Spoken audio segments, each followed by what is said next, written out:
The purpose of the talk this morning is to help us as advocates maybe up our game a little bit. My assumption is that everybody in the room is an advocate. If you're in TCSW, you're an advocate. You may not call yourself that, it may not be in your job description, but I'm quite confident that you are one.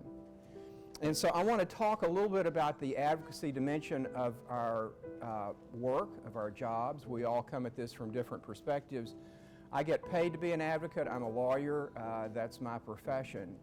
Some of you, again, may not see your job description as being that of an advocate, but I dare say it's a part of your job, and I want to talk about that and also talk about advocacy as part of our lives. Why do we advocate? We advocate because some people can't speak for themselves, and because some causes won't prevail without our help, our support, and because, importantly, we can be much more effective if we enlist the support or help of other people. And that's what advocacy is about. It's about selling other folks to our point of view or to help someone that we're advocating on behalf of. Let's talk about what it means to be an effective advocate, what it takes. I think it takes, first and foremost, empathy, which is different from sympathy. Empathy is being able to put yourself in the shoes of the other person and experience what they're experiencing. And yes, that may be closely related to sympathy, but not always. You want to be able to, obviously, to empathize on behalf of the person on whose behalf you are advocating. You want to make sure that you are mirroring their circumstances, their needs, and not your own projection onto them. You need to understand and empathize the person to whom you're advocating. The first message in being successful in persuading is to understand the person you're trying to persuade, what motivates them, what floats their boat, what are their needs, what are they looking for in a transaction, so that you can tailor your message to them and engage and relate to them in a way that can move them. And if you are advocating against another person's position, to be able to put yourself in their shoes, to be able to empathize with them. And I would say that it's difficult to advocate with someone unless you can make yourself get into the position, understand the world from their perspective. Effective advocacy requires respect, again, for the people on whose behalf you are advocating, to understand that you are not to condescend, you are not to patronize, you are not going to be able to effectively advocate for them. No matter how charitable you are, no matter how dedicated you are, if you don't respect the people who you're trying to help.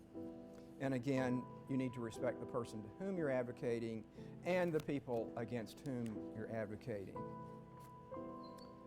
Integrity, that should go without saying, but particularly in this electoral season, I think integrity can sometimes be an elusive virtue.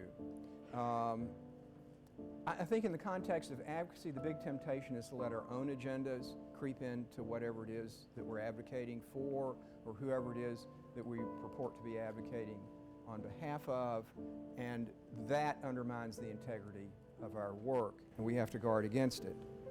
And it's important, I think, as advocates to not overstate, not exaggerate, not overreach, and to make sure that what we're doing is honest. And then I think another quality is courage. Now, fortunately, it's often not needed. We are fortunate to live in a country where we can do almost anything without fear of serious retribution.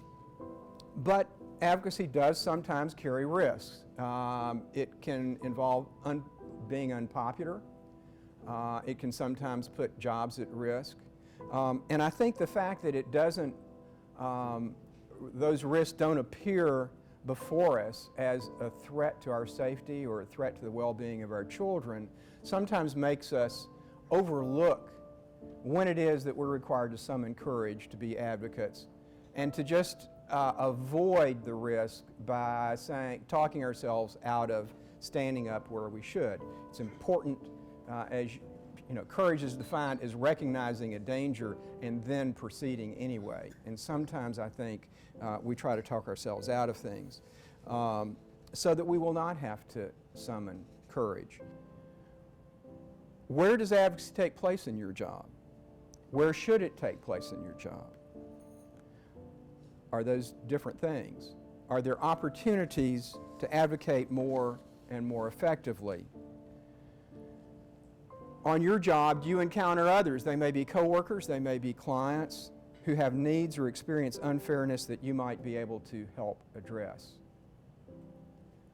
What's your personal ability to speak for them or to enable them to speak for themselves?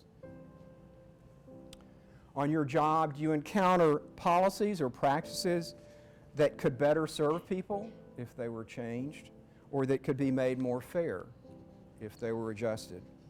What is your personal ability to influence those policies or practices? As I said, the most important reason why we are advocates is because there are others who cannot get there on their own, and it's the right thing to do. Thank you very much.